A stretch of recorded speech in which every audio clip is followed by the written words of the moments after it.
Good evening, everybody. You're doing well. I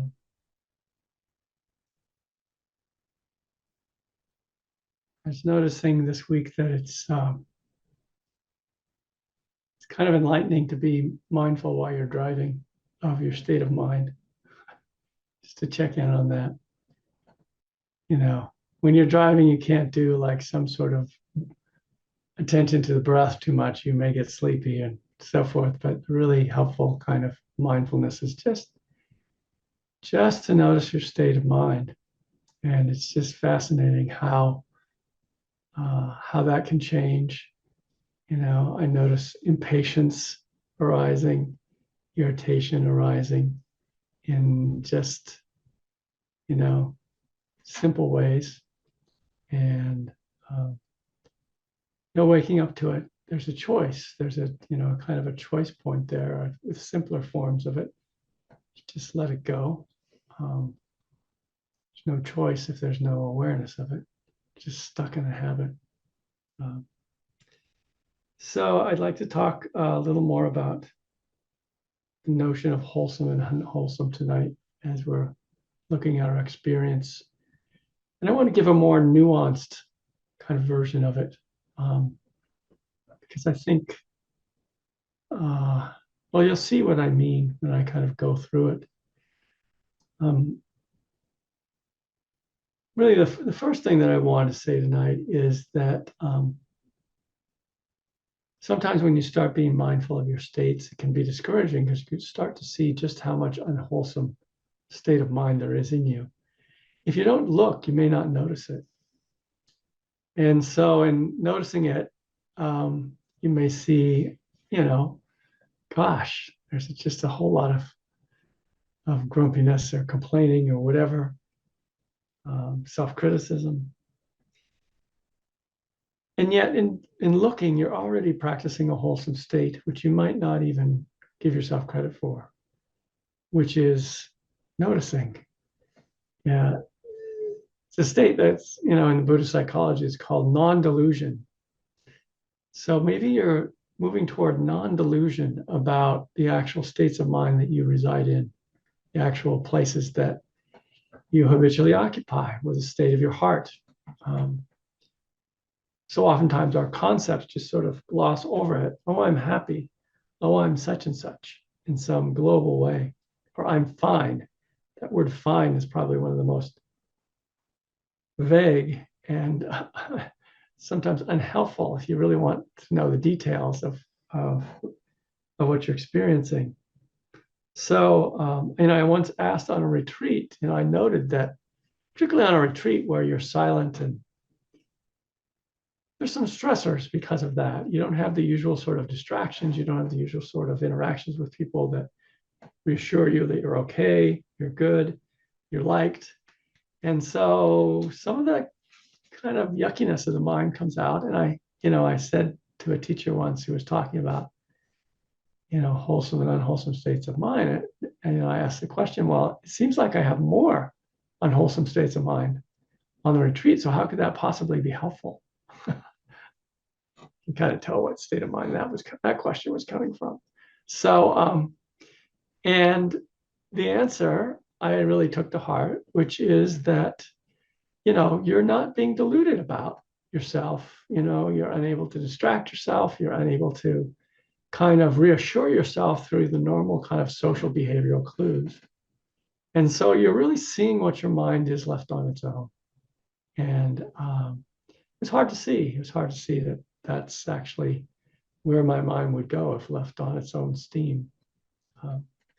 But, he assured me that the wholesomeness of just being mindful, just being not deluded, is a powerful one, really, to cut through. And sure enough, as the retreat went on, things lightened up, the mind lightened up, and it became easier to just abide in a calm, pleasantly calm state. It wasn't so turbulent, wasn't so aversive. So I say that by way of encouragement.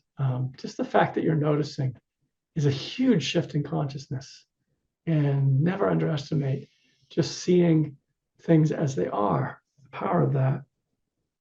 So when I say a more nuanced version of wholesome and unwholesome, I also mean, some of these states that get labeled unwholesome because they have suffering as a part of them, you know. So I was thinking about the state of grief. Grief kind of gets put in that list, or sorrow gets put in that list of unwholesome states, as if you're somehow just supposed to avoid grief. Yet that's not a very helpful thing to do if you're grieving, if you've had a loss. The instruction to avoid grief, or don't be sorrowful, or sometimes we have this sort of pejorative label of don't feel sorry for yourself, or don't mope around, or all these sorts of social instructions to stay away from feeling loss. They're not actually helpful, because the natural way to feel loss is to feel loss. The non-diluted way to feel loss is to feel the loss. And so when you try to not feel it, even if you're thinking, okay, this is a more wholesome state of mind if I just avoid trying to feel the loss that I've experienced, it's like you end up shutting down. You end up turning off your life energy. So part of the paradox of this is that grief can be an emotion of letting go. But here I have to make, again, a distinction. You have to actually be really fine in your noticing of states, because there's at least two states of grief. There's probably a lot more, but for simplicity's sake tonight, I'm just going to talk about two different states of grief. One I'm going to call good grief, which you could name the Charlie Brown state of grief, good grief, is when you actually let go into grief. You might cry, you might feel pain in your heart. There's an intensification of it, and a moving through. There's a letting go into it. Grief is something that one lets go into and comes out the other side of. If you refuse that passage out of fear of grief, many people are afraid of grief, out of aversion to it, because it is painful. It's painful to feel a loss. You stop the process. And so there is such a thing as a necessary grief, of grieving, of letting go into it and trusting the nature that your heart will come out on the other side. Your heart will actually come out bigger on the other side for having had a loss, if you really pass through the grief. But there's a different kind of sorrow that people get into. Have you ever noticed there's a kind of crying that you feel like after you cried, you feel more mucky, a certain kind of muckiness, like you've just dug yourself deeper? It hasn't freed anything up. It's just this kind of almost constipated grief. It could be that you're just barely opening up to it and you need to hang out there longer. That's completely possible. It's also possible there's this kind of grief that you might say is feeling sorry for yourself. It's a more depressed sort of grief, more the kind of grief that comes when you've choked off your life energy and you miss your life. You miss feeling alive. There's that sort of sorrow. And that's not so helpful.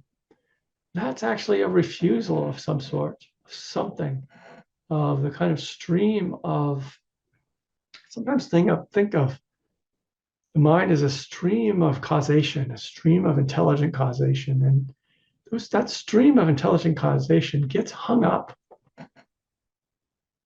because we get ideas in our head that refuse the stream in various ways.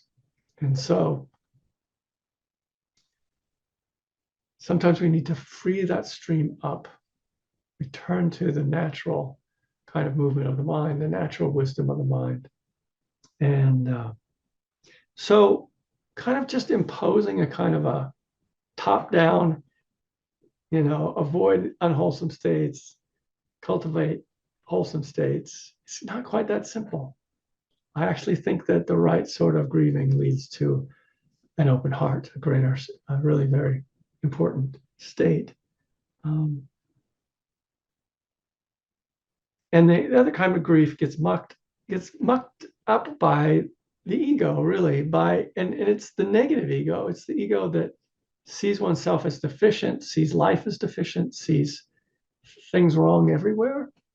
There's a kind of a sorrow that can develop from that, um, which is quite different than the natural sorrow. I sometimes think of emotions as just elements. So, like loss is the water element. It's curious that it comes out as tears, as actual water sometimes. But the nature of water is to flow. The nature of the water is not to resist. It finds kind of its lowest spot and it rests there, or if there's a way to go lower, it just keeps flowing.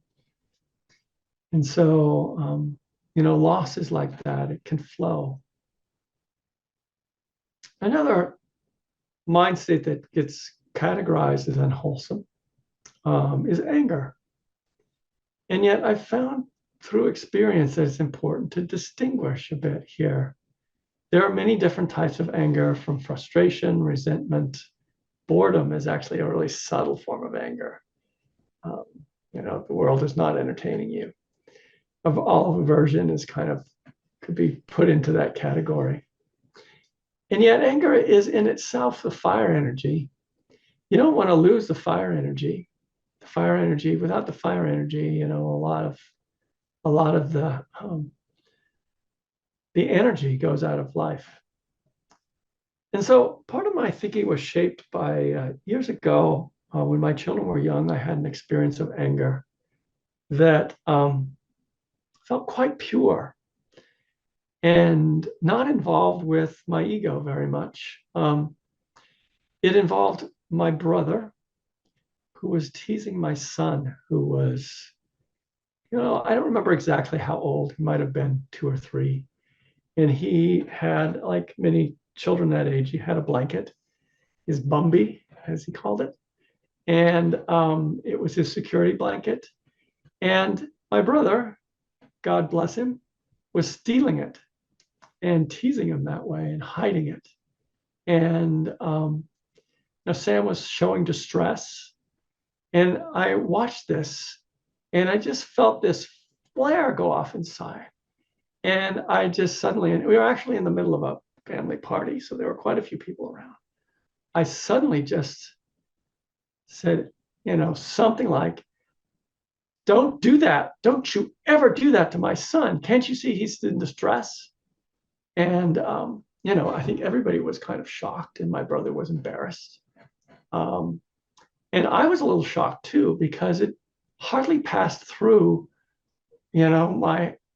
my brain. It was almost instinctual. And it came from a reactive place. It came from a place where I had been teased by him. But I was just, in a kind of a mama bear way or papa bear way, I was just not going to allow this to be done to my son. And once I got angry, it was gone. It was just like gone. And it served its purpose. And it reminded me a little bit of what I've seen animals do.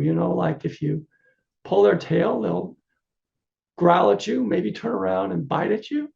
They're angry, they don't like it. And they show you, and then it's over. So, the essence of the fire energy I've come to see, and I have a lot of fire, I have to say.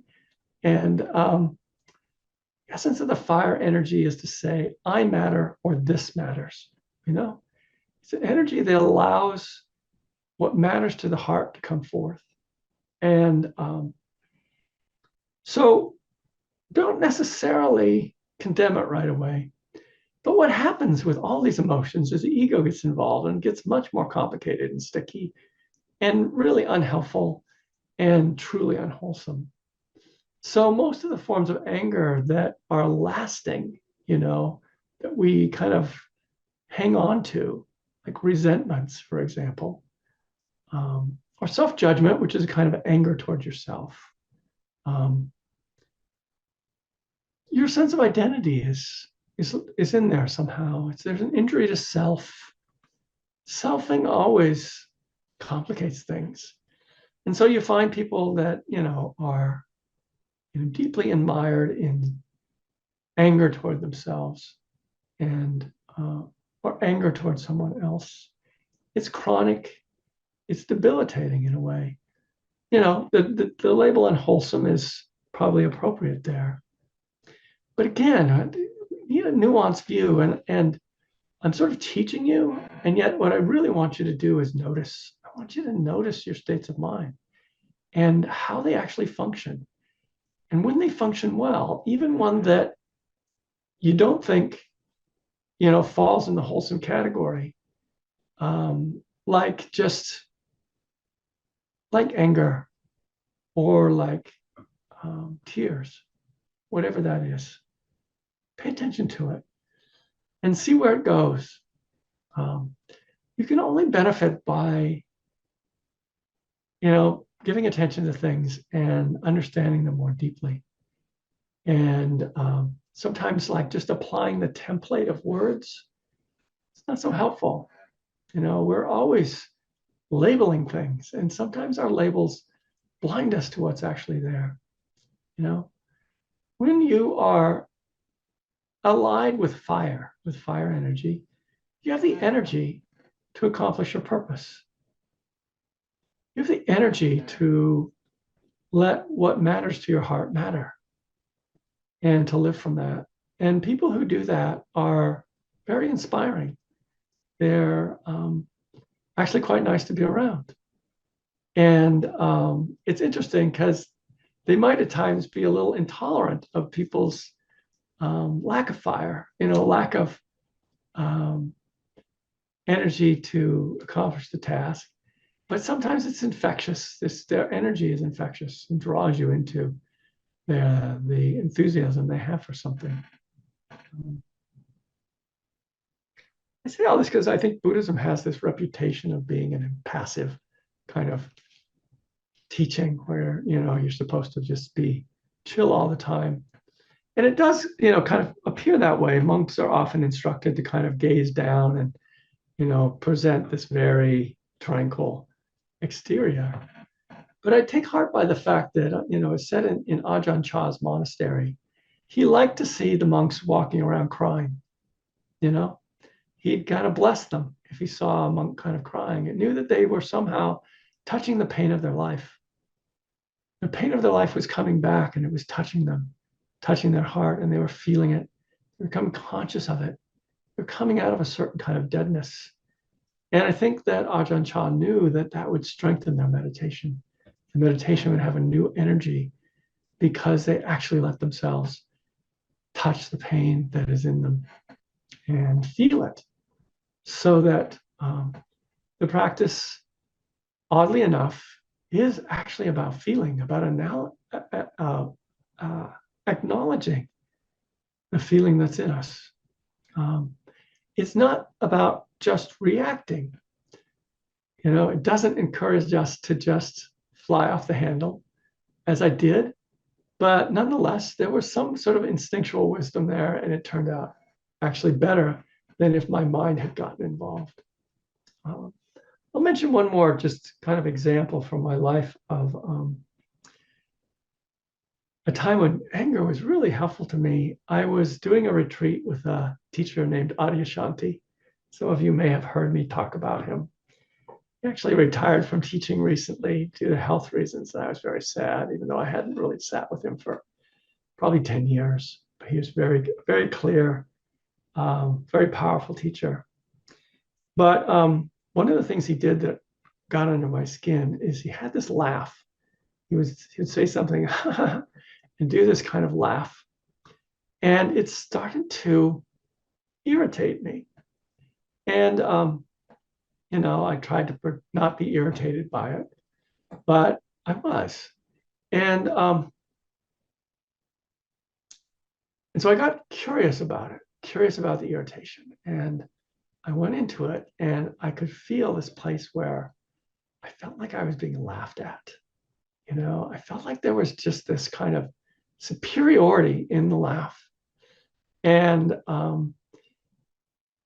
it was touching me, and not only with anger but with shame. And I just let you know, I have this history in my family of being teased. You may have gotten that impression from this example I just gave of my son. I was the younger brother, and there's a place of rage about that. And so here we were on retreat, and I started to feel that like just bubble up, just not in an uncontrolled way. I wasn't saying anything to anybody. I wasn't even necessarily blaming Adyashanti. There was a part of me perhaps that was, but mostly I just turned towards that rage, and something said to me inside, I could say my heart said to me, don't go into your head, Mark. Don't go into your head. Don't try to analyze it. Don't try to stop it or to be better than it. Just actually feel it. So I did. He had this thing of, you sent him notes in a box.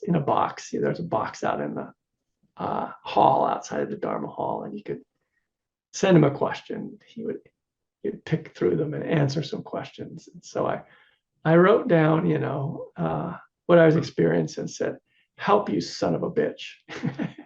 And because I knew he would like it. He's just that sort of guy. And so I just sat with that. That was in the evening, and I stayed with it and stayed with it. It came again in the morning, and somehow it just burned through, and I felt this great place of freedom, And he read my question and called me up, and I was like completely over the anger, and I told him about it, and I could feel how it just wasn't my business. It was his business to notice whether it was coming from a superior place or not, where that laugh was coming from. And I felt somehow like I showed up fully for it, and it passed. It went through. And it went through because I didn't try to be better than it. I didn't try to go into my head. I didn't try to make it go away. I just stayed with it in a curious way, like, I want to be here for this. Remember that phrase? I want to be here for this. I wanted to be there for that rage that his little laughter was touching. And it turned out to be really freeing, very freeing to stay with it. So that's all by way of saying, wisdom with respect to these states is a complicated thing, and it requires that we notice what happens, what the actual result is of the things we do. We gain wisdom in how to actually be human in this way with the states that arise in us. Okay, I think that'll do her for tonight.